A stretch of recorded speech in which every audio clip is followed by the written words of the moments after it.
Ang kwentong ito ay hango sa totoong buhay. Karanasan ito ni Elias. Taong 1988, San Felipe, Zambales.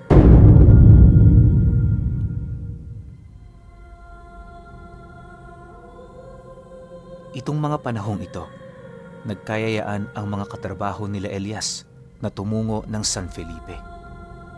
Nagkataon kasi noong kaarawan ng kanilang kasama, tapos meron pa silang 1 linggong bakasyon. Bagaman ayaw niyang sumama, wala na rin siyang nagawa buhat sa panguudyok ng kanyang mga katrabaho. Ayon sa mga ito, siya lang ang hindi sasama sa kanila, kaya na may mas mainam na sumang-ayon na lang siya para kumpleto sila. Dagdag pa ng mga katrabaho niya na wala naman siyang gagastusin dahil tanging presensya niya lamang doon ang kailangan ng mga ito. Dahil dito, wala namang nagawa itong si Elias kundi ang sumama. Medyo mahirap naman kasi para sa kanya na tanggihan yon, lalo pat ayaw naman niyang pag-isipan siya ng masama ng mga katrabaho niya.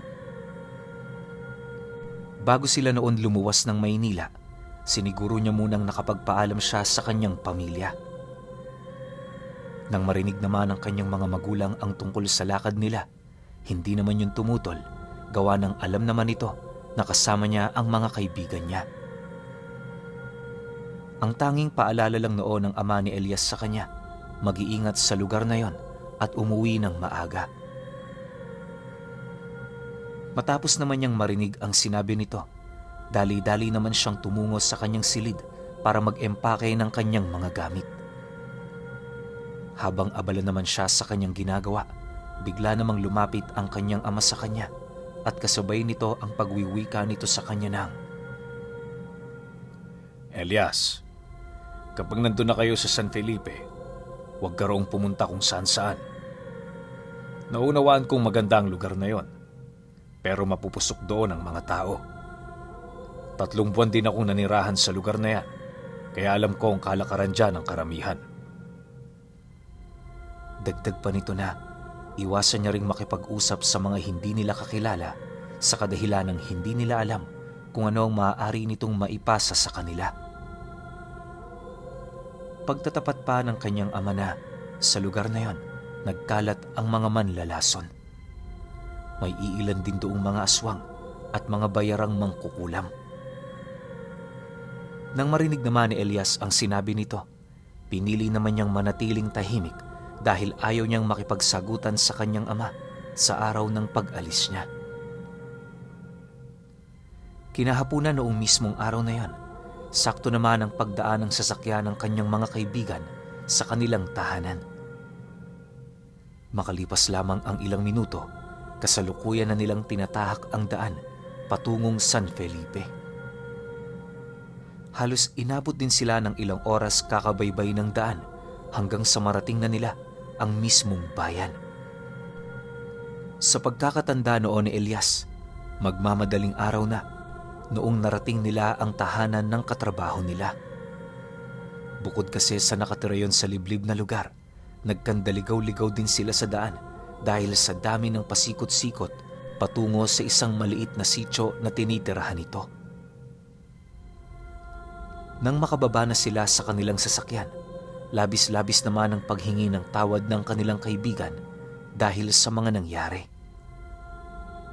Upang hindi na yon mag-alala sa kalagayan nila, inabisuhan na lamang nila itong pumasok na sa bahay nila at nang makapagpahinga sila ng sabay-sabay.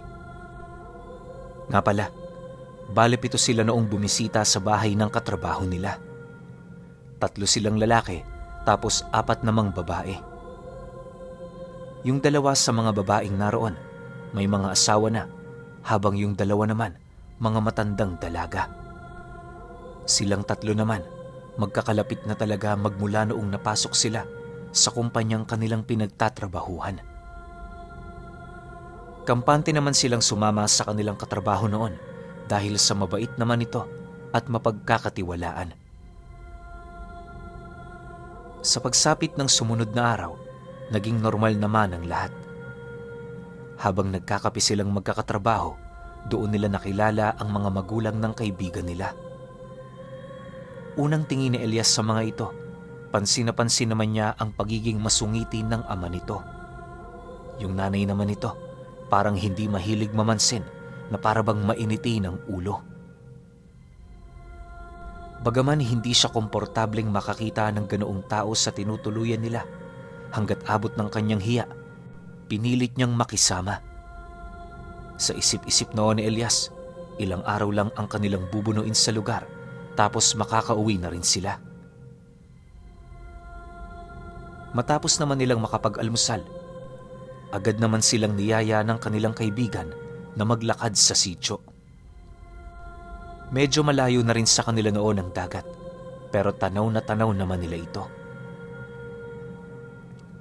Kinahapunan, nang makabuelo na ang kanilang grupo, agad naman silang nagpasya na tumungo sa tabing dagat. Hindi na nila pinalampas pa ang pagkakataong yon, gawa ng sa mga susunod na araw, selebrasyon na ng kaarawan ng nanay ng kanilang katrabaho.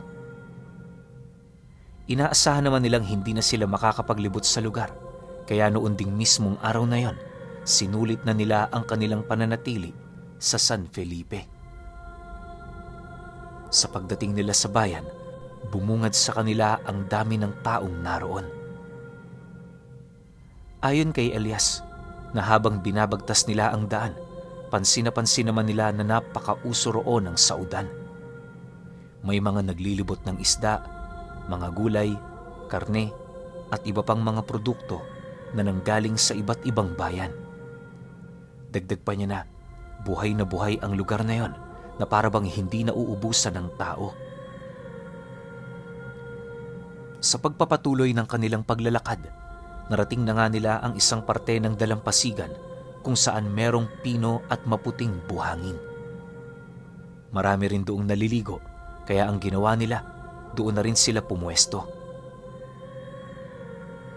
Habang kumakain noon ang kanilang grupo, pansin na pansin naman noon ni Elias na pinagtitinginan sila ng iilang mga tao. Noong una, akala niya naninibago lang ang mga ito, pero habang tumatagal, nararamdaman niyang kakaiba na ang kilos ng mga ito.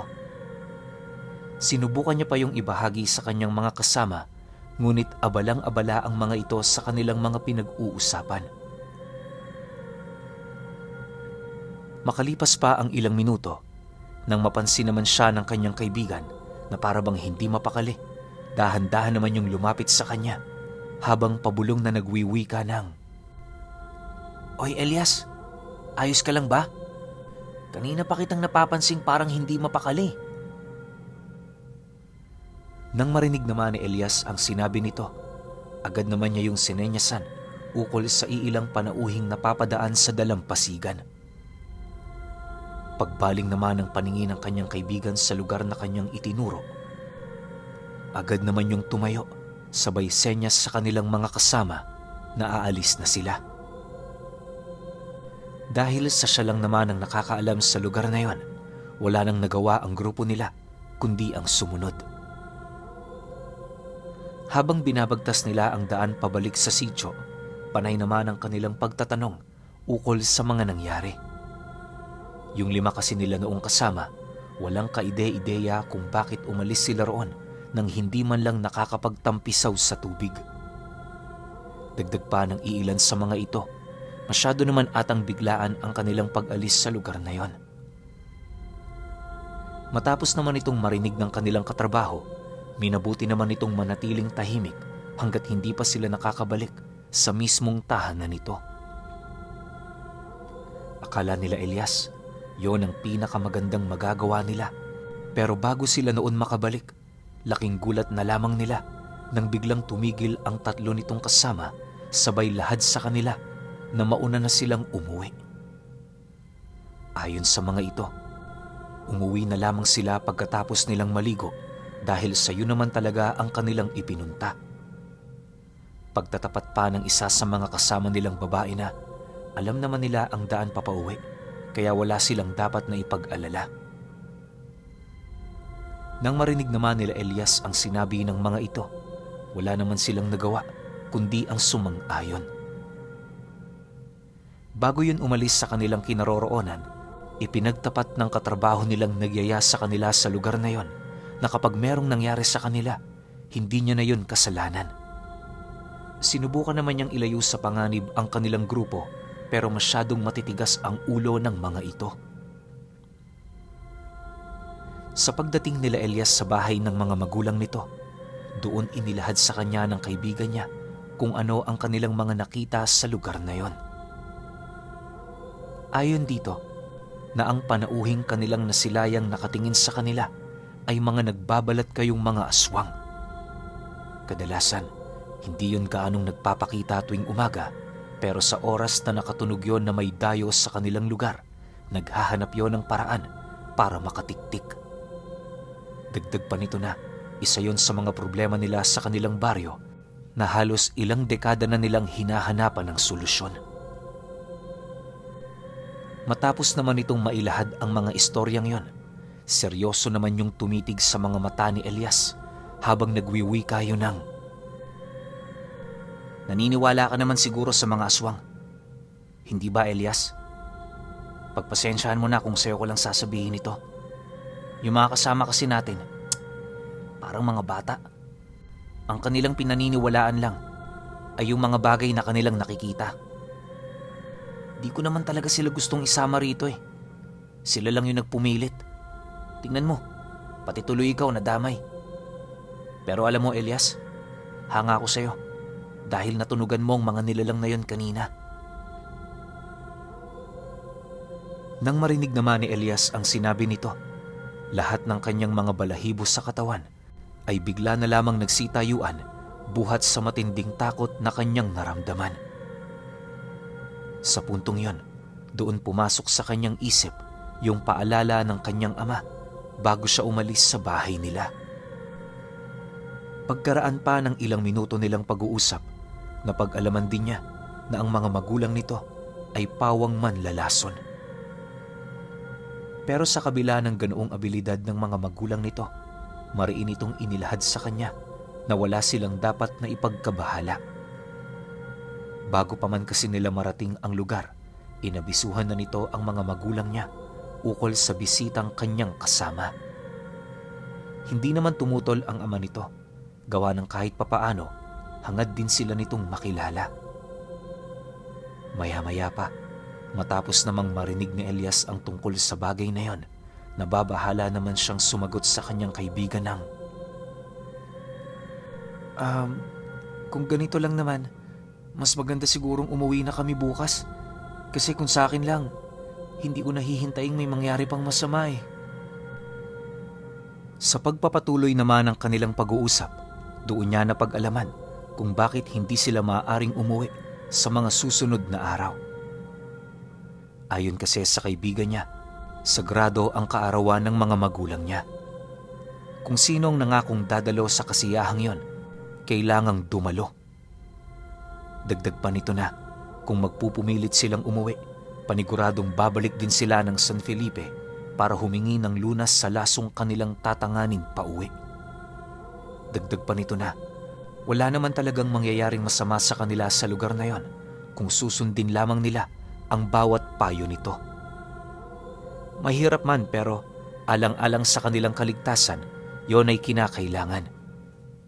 Inilahad din sa kanya ng kaibigan niya na pag-uwi ng kanilang mga kasama, aabisuhan niya yon ukol sa mga nangyayari sa lugar nila. Sa pagsapit ng hapon, habang nagmemeryenda sila sa labas ng bahay nito, napansin naman ni Elias ang ama ng kaibigan niya na nakatingin sa malayo. Bagaman hindi yun nagsasalita, pansin na pansin niya, meron yung dinadalang problema. Makalipas pa ang ilang minuto, nasipat na nga nila ang pagdating ng kanilang mga kaibigan. Pagpasok nito sa bakuran ng bahay na kanilang tinutuluyan, bakas sa pagmumukha nito ang tuwa sa kanilang mga mata na parabang nagkaroon yon ng magandang oras sa tabing dagat. Hindi naman yun gaanong pinansin nila Elias sa kadahilanang ang importante para sa kanila na kauwi yun ng ligtas. Pero pagpasok naman ng mga ito sa loob ng bahay, bigla na lamang niyang nasipat ang ama ng katrabaho niya na dali-daling lumapit sa kinaroroonan nila. Pagtitig nito sa anak nito, seryoso naman yung nagwika roon ng, Hindi maganda ang kalagayan ng mga kasama mo. Bantayan mo sila. Matapos nitong makapagsalita, agad naman yung pumasok sa kanilang bahay para magpahinga. Dahil sa sinabi nito, dali-dali naman nilang pinuntahan ang silid na kinaroroonan ng kanilang kasama para yon ay matingnan. Noong una, napansin naman nilang normal pa ang mga ito, kaya ang ginawa nila, palihim lamang yung binantayan. Subalit habang lumalalim ang gabi, unti-unti nang napapansin nila Elias ang mga kakaiba nitong kilos. Pagsapit ng kanilang hapunan, wala ni isa sa mga ito ang humarap sa kanila. Basta, tulog na ang mga yon sa silid nila kahit basa pa ang kanilang mga buhok. Sinubukan din yung gisingin nila Elias pero tila bang mahimbing na ang pagkakatulog ng mga ito. Pagtungtong naman ng 9:00 ng gabi, habang papatulog na silang dalawa, nakasilay sila ng isang babaeng dumaan sa kortinang nagsisilbing pinto ng silid nila. Noong una, akala nila namamalikmata lang sila sa kanilang mga nakita, pero sa muling pagpikit nila ng kanilang mga mata, dumaan na naman ang babaeng yon. Pansin na pansin nila ito dahil sa tinatakpan nito ang ilaw ng kanilang gasera. Pag-upo noon nila Elias, unti-unti na nilang naririnig ang mga kakaibang pag-angil sa paligid. Ayon sa kanya, ang ungol na yon parang ungol ng taong malapit ng mamatay. Hindi niya alam kung ano ito pero nakakapangilabot yung pakinggan. Dahil sa pangyayaring yon, dahan-dahan naman silang tumayo sa kanilang hinihigaan at nung hahakbang na sila papalabas, nasipat nila sa pintuan ng kanilang silid ang isang babaeng hubot-hubad na naglalakad ng nakatuwad tapos dumidilat-dilat ang mga mapupula nitong mata. Nang akmang kakausapin na nila ito, bigla naman sila nitong sinunggaban, subalit bago pa man yun makalapit, nagawa na itong mahila ng ama ng kaibigan niya papalayo sa kanila. Pagkatila po ng nilalang na yon, agad naman sila nitong inabisuhang lumabas sa mismong tahanan nito. Dagdag pa nito na biktima ng pamilya ng sigbinan ang kanilang mga katrabaho. Kung hindi nila ito lalayuan, mas lalo lang silang mapapahamak. Mariinding inilahad sa kanila ng ama ng kaibigan niya, wala itong alam na panlunas para sa ganoong nilalang. Pagkarinig naman nilang dalawa sa naging abiso nito, minabuti nilang tumulong doon, imbis na magtago. Ang ginawa ni Elias, kumuha siya ng patpat na siya namang ginamit niyang pamalo. Paglabas nila ng silid, doon bumungad sa kanila ang mga katrabaho niyang kakaiba na ang mga itsura. Yung dalawa sa mga ito, nasa bubong na ng bahay nila, habang yung iba naman naglalakad ng patuwad habang patuloy yung umaangil. Dahil sa kanilang mga nakita, nagpasya na ang ama ng kaibigan ni Elias na paslangin ang mga ito. Ayon sa matanda na, kinakailangan niya yung gawin kesa sila pa ang maunahan. Pagkalahad naman ito ukol sa mga bagay na yon, bigla naman itong dinukot sa kanyang bulsa ang isang garapon, sabay ihip ng 5 nitong alikabok patungo sa mga nilalang na yon. Nang masipat naman ng mga kasama nila ang ginawa nito, buong puwersa naman yung sumugod patungo sa kanilang kinaroroonan. Paglapit ng mga nilalang na yon, wala na silang nagawa kundi ang makipagbuno sa mga ito. Habang nakikipaglaban noon sila Elias, ramdam na ramdam nila ang puwersa ng mga nilalang. Halos mawasak na rin ang lahat ng gamit ng pamilya ng kaibigan niya noon dahil sa kakabato nila sa mga ito. Pero wala pa rin yung epekto sa kanilang mga sinapiang katrabaho. Makalipas pa ang ilang minuto, wala na nga silang nagawa kundi ang tumakas sa mismong bahay na yon. Bukod kasi sa hindi nila makayanan ang puwersa ng mga nilalang, labis na rin silang nababahala para sa kalagayan ng mga magulang ng kanyang katrabaho.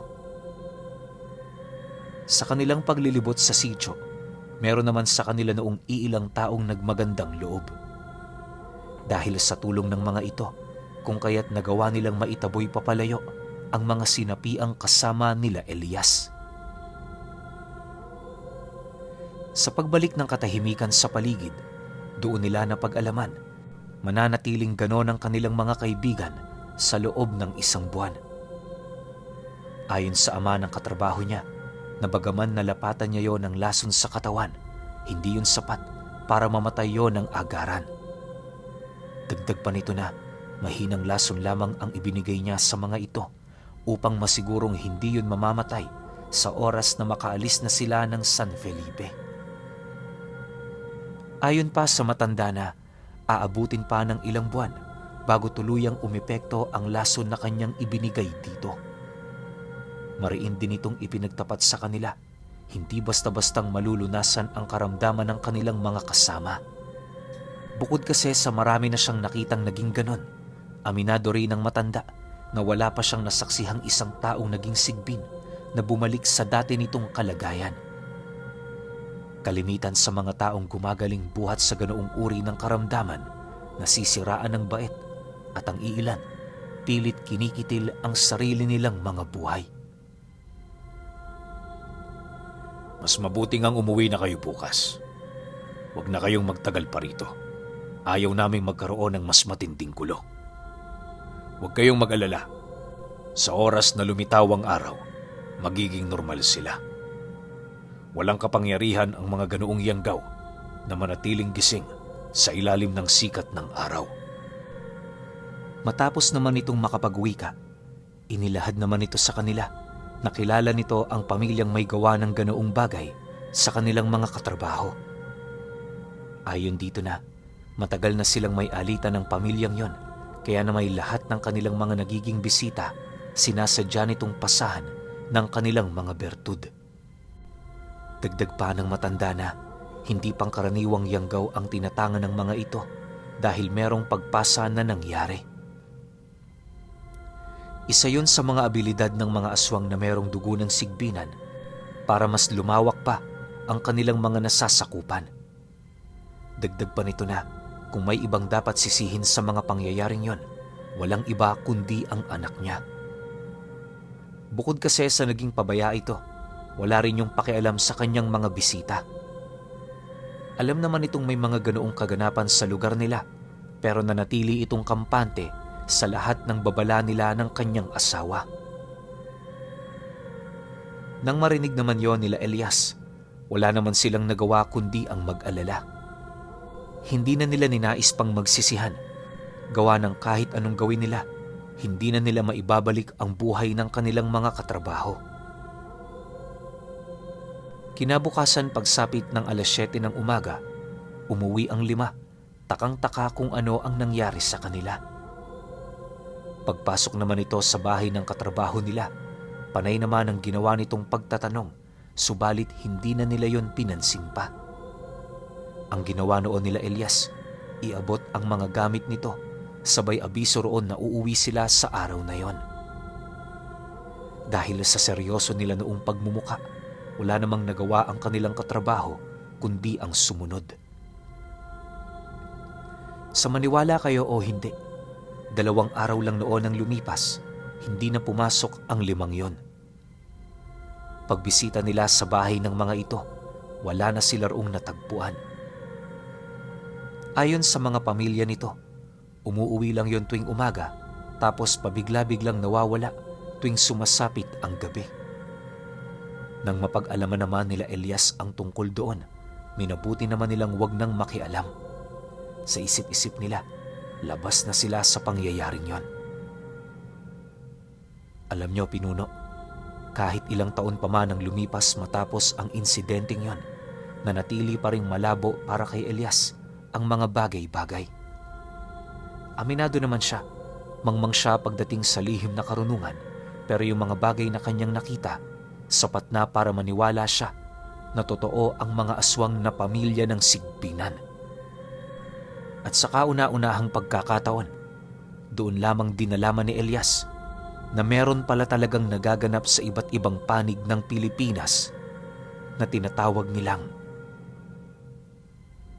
sagradong kasalan.